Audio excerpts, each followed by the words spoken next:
Birdland Tonight is your place for Orioles post-game coverage for fans by fans.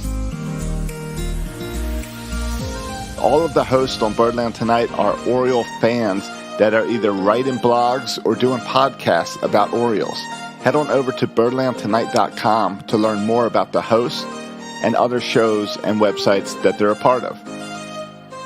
And head on over to Twitter, YouTube, Facebook, and Twitch and subscribe, follow, or like, whatever the appropriate thing is, to Birdland Sports. Finally, share, retweet, and tell your friends about Birdland Tonight so that we're all joined into the conversation after every Orioles game this year. We'll see you guys in just a couple minutes. Head on over to the comment sections on Facebook and Twitch and YouTube to start interacting now. We'll see you soon.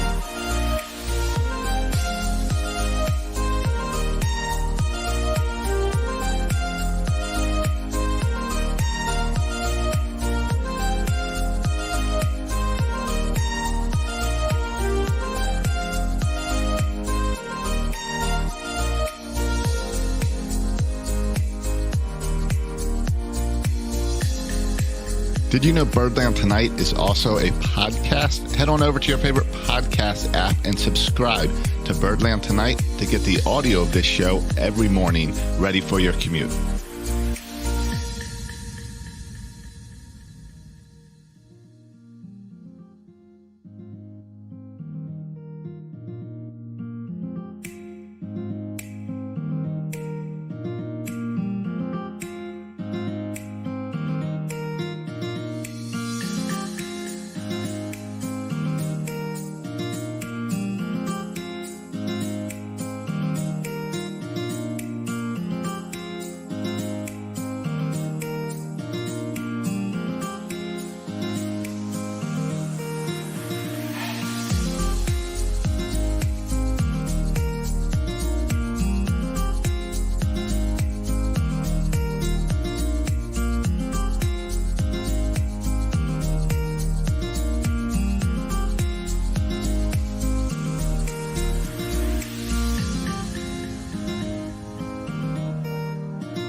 Thanks for joining us. We'll get started in just 1 minute. Make sure that you have subscribed to us on your favorite social media. Look up Birdland Sports on Twitter, Twitch, YouTube, and Facebook. Like, follow, retweet, share. See you in a moment.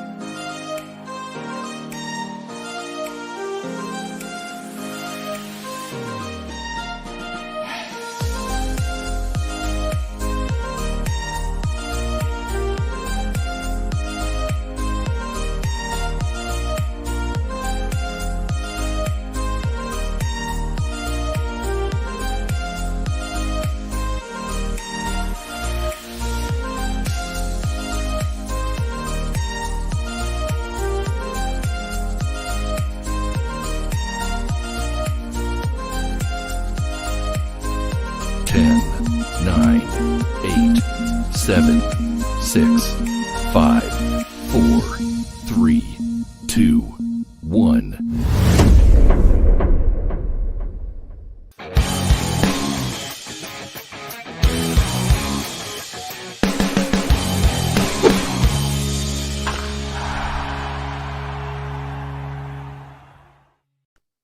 Hey there, welcome to Birdland Tonight. How about that? We just saw the Orioles win and beat the Red Sox, so we avoided that 4-game sweep as the Orioles won tonight 4-1.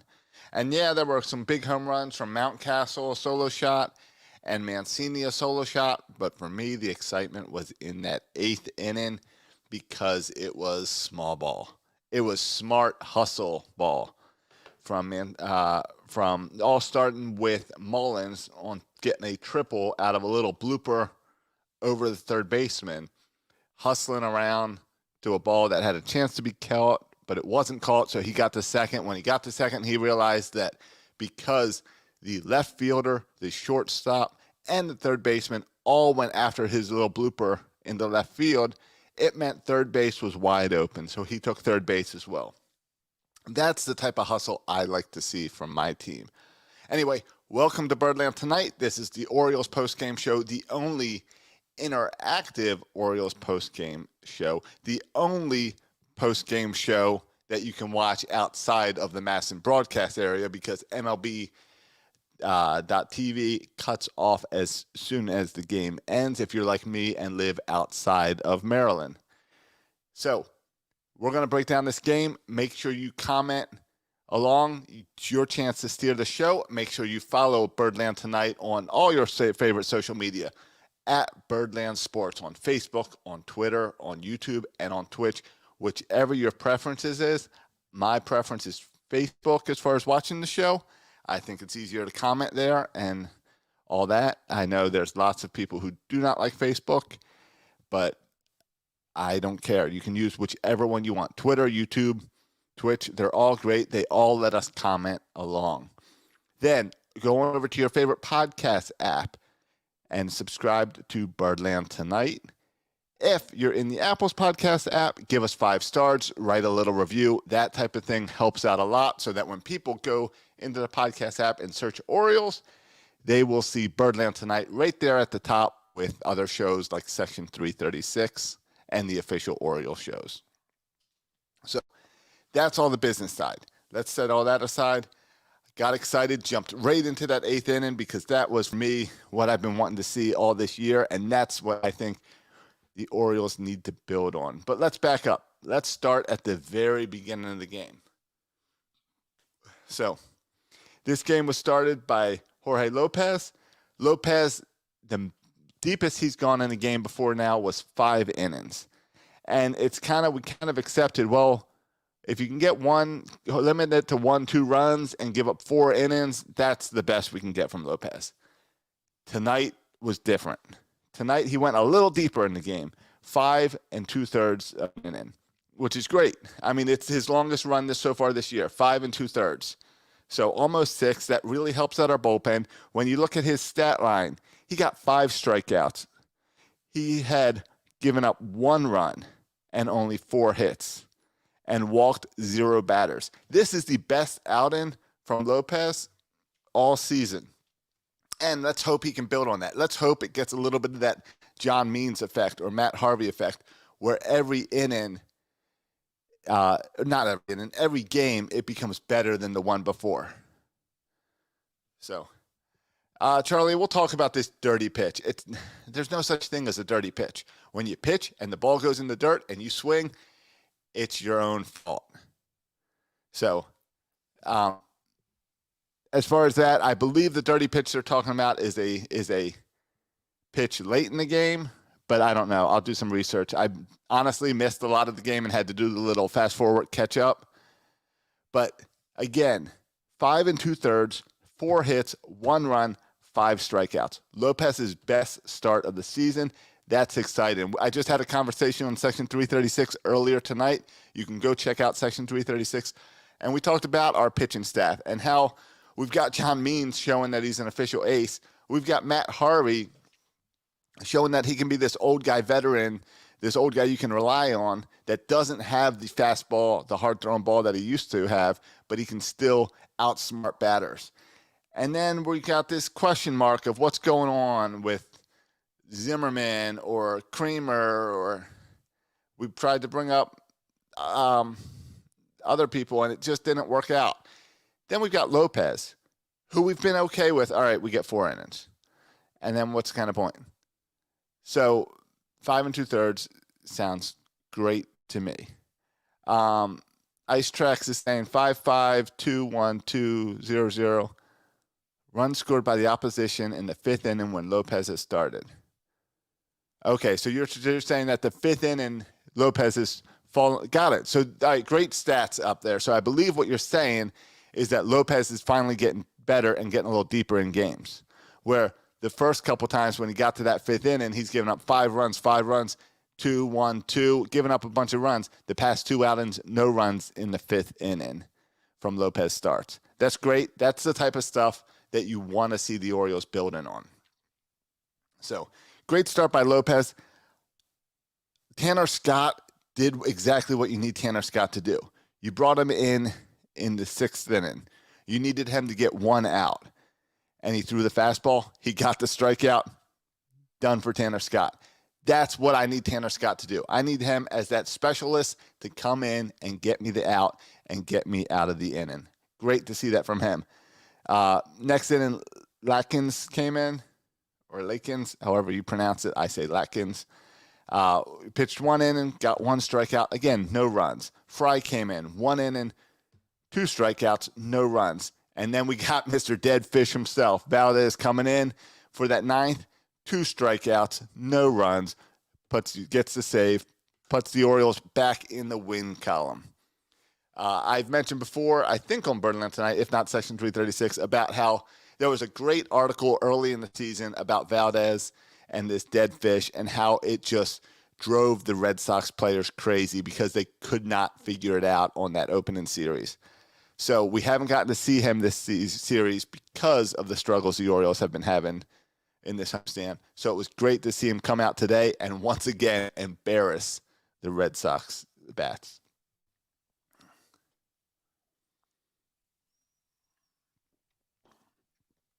Sorry, I had to pause for a second as I'm doing the show all on my own tonight.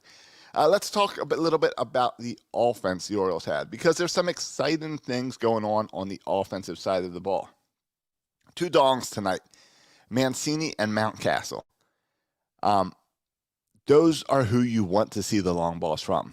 That's what those guys are in your lineup to do, to hit the long ball, and they're doing it, and that's fun.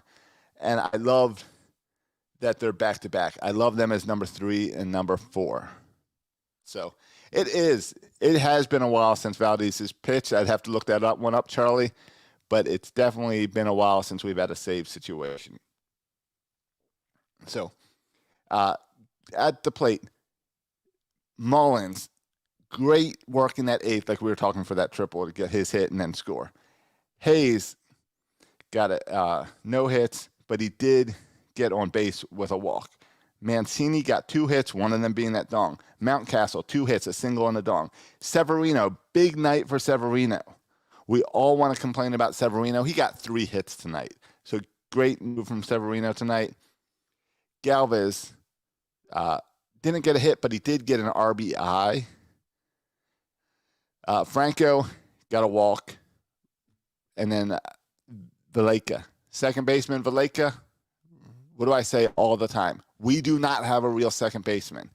Again, Valleca, 3 at-bats, 2 strikeouts, 2 guys left on base.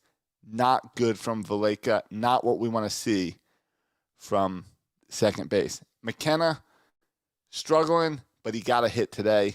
1 hit, 1 strikeout out of his 3 at-bats. McKenna's an interesting guy because he's up here because of the need. Stewart's banged up. Santander's on the IL. McKenna's brought up as a young guy who's not quite ready for the majors, but it's a good chance to give him experience, and he's got that speed.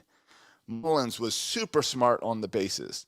To turn that I feel like so many players in that 8th inning, when Mullins hit that little blooper into left field, it was the type of ball that stays in the air a little bit too long, so players can get position on it, but it also dropped in that between shortstop and left field range. So I feel like you see a lot of players that'll just jog the first base for that. And once Mullins realized that it had a chance to drop, he took off and he got to second base. And when he got to second base, he looked and saw that because of where the ball was dropping, it meant the left fielder went for it, the shortstop went for it, the third baseman went for it, which left no one to cover third base. Really smart move from Mullins to then take third and stretch that double into a triple. And they even credited him for a triple. They didn't count it as an error. They called it a triple for him, which because it was a hard play for them to make. And yes, the Red Sox kind of juggled it and knocked it away further, which helped get some extra time on the bases, but really smart move for Mullins to get him over to third base in the scoring position to really set this game apart from 2-1 to then when we got out of that inning, it became 4-1 because of some smart base running. So really like to see that. That's the type of stuff that you can grow on this team. When we're seeing so many teams, including the Orioles, live or die by the long ball, it's stuff like this eighth inning that I want to see from teams. I want to see these Orioles score runs when players get hits. We all love the long ball. That's great. They deadened the long ball. They deadened the ball this year. I've talked before about what's going on, why are there so many no-hitters and all. And I think it's because for years we have focused on launch angle, bat speed, and power coming off the bat, ball to bat, bat to ball power, which all helps the long ball. So now they deaden the ball, which means we see lots of flyouts into the 10 feet before the fence that used to carry over the fence. I think that has a lot to do with why pitching is so dominant right now. And it's not just, they deaden the ball too much. I think it's more of they deaden the ball. And also at the same time, for the past 5-10 years, we have focused so much on the offensive side for the long ball, for the home run, that we have forgotten small ball. And I'm excited for baseball to see which team adjusts. Which team this year is going to take the adjustment and say, screw the long ball, we're playing small ball. We're going to move around the bases. We're going to get little hits. We're going to dink and dive. We're going to get through this. That's the team that's going to be exciting for me to watch. It's going to have to be a team with young players because you're not going to get guys who have been their whole career going for that long ball. You're not going to get those guys to shift. And that's where the Orioles have a great opportunity. I get it that we've got power from Mountcastle. We've got power from Mancini. But what Mullins is doing is magical. If the Mullins effect can transition, Mullins is still batting .312. DJ Stewart has a really high on-base percentage because of the amount of walks that he gets, even though his batting average is low. If we can get guys like Mullins, Hayes, Stewart playing some small ball, maybe eventually a second baseman will even get a hit now and then again. That could make this team special and make this team not leave so many players on bases. We still struggle with leaving men on base. We still struggle about all that. But let's hope maybe that's something we can build on as a young team. On the offensive side, some other numbers that I like to see. We got 9 hits tonight and only 7 strikeouts. More hits than strikeouts. That's good. The fact that it's only 7 strikeouts, the Orioles are normally in that 9-10 range for strikeouts. That's great to see 7. 2 walks, like I mentioned. Hayes and Franco both got walks today. That's good. Great patience at the plate. 4 runs out of 9 hits. I'd like to see more, but it is what it is. It's still a win. It's good. I don't understand why the Orioles have struggled so much at home, but it's good to see us get a win today. A 4-game sweep is about the worst thing that you can have. So good to get a win, especially when tomorrow we go to New York to face the Mets. Wednesday we face the Mets in New York. Quick 2-game series. Thursday's an off day. Friday, Saturday, Sunday, a good old homestand against the New York Yankees. So what can we expect coming up? Let's take a break, and then I want to talk a little bit about kind of looking towards this week and what we can all get excited for.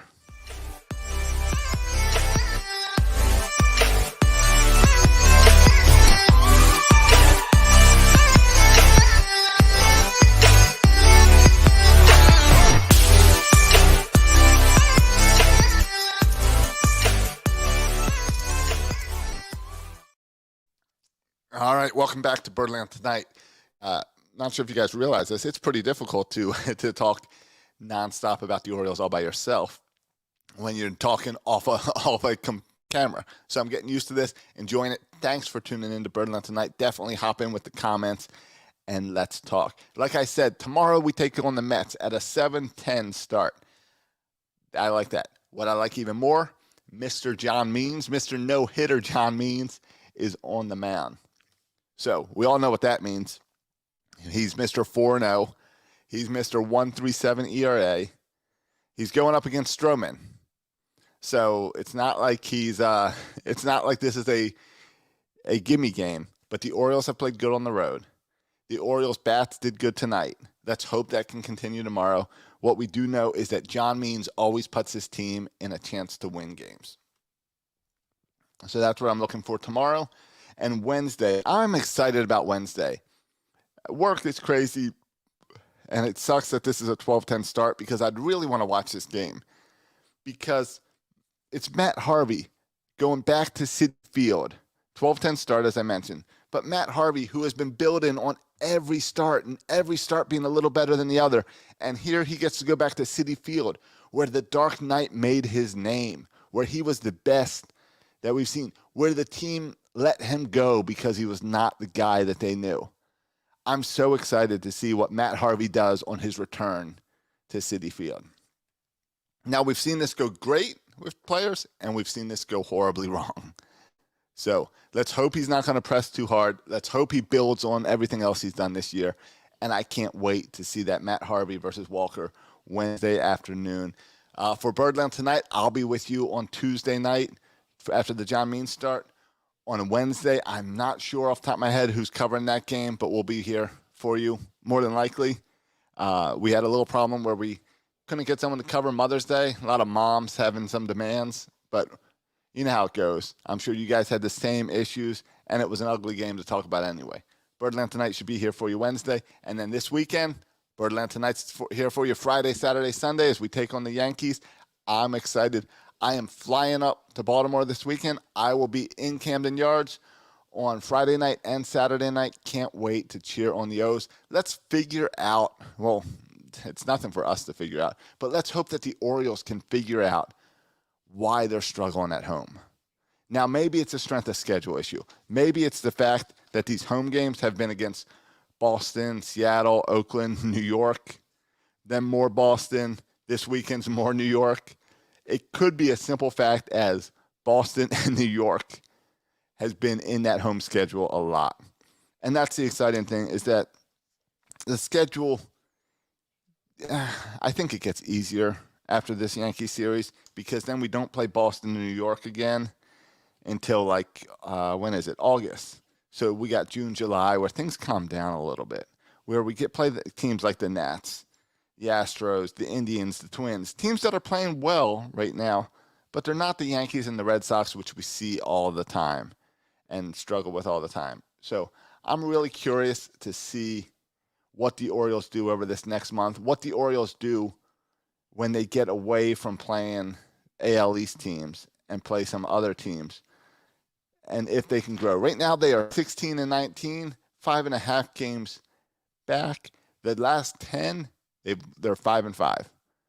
They had that great West Coast trip last week, struggled with this first series against the Red Sox. So let's see how it goes. Still, they can build. You win these two in New York, you're back to one game behind 500. We keep getting to that one game behind 500. I want us to get 500. I want us to pass 500 this weekend.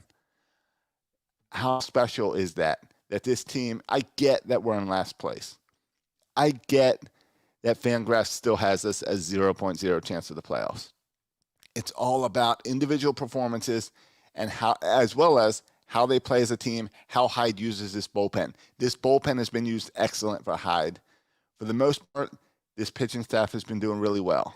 I'm excited to see the Orioles build on all of that. I'm excited to see what happens with Santander coming back next week. I can't wait to see what happens because I don't think Stewart's cutting it. Stewart has had this great opportunity, and I think he's going to be sent back down for Santander. He hasn't shown much reason to keep him except for the walks. The walks has been the highlight of him. So I can't wait to see what this team does. Again, Mets Tuesday, Mets Wednesday, Thursday off, Yankees this weekend. If we struggle against the Yankees, don't worry about it. The Yankees are hot right now. They're playing good baseball. The Orioles are supposed to lose a lot of games, which means we're going to go through bad spots like we saw this weekend, losing 3 out of 4 games against the Red Sox. But the bright spot is, after 4 games, that means John Means didn't pitch. And you got John Means coming up the next day. So get ready, Birdland. Tuesday night's going to be a whole lot of fun. as John Means takes on the New York Mets in Citi Field. I'll see you guys tomorrow night after that game. Enjoy the day.